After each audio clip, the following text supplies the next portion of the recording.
Kung saan kami lumaki, doon na rin kami mamatay.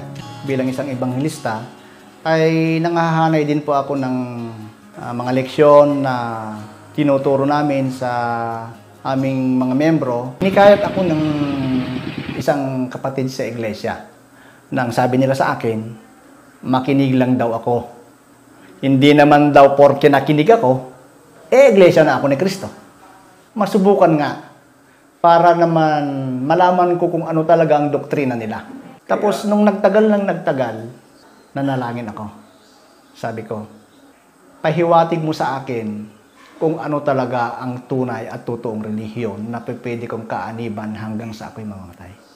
Na yung sinabi, yung binasa ng ministro, ay nabasa ko rin mismo doon sa Biblia na ang isang tao ay dapat umanib sa loob ng iglesia ni Kristo bago siya maligtas.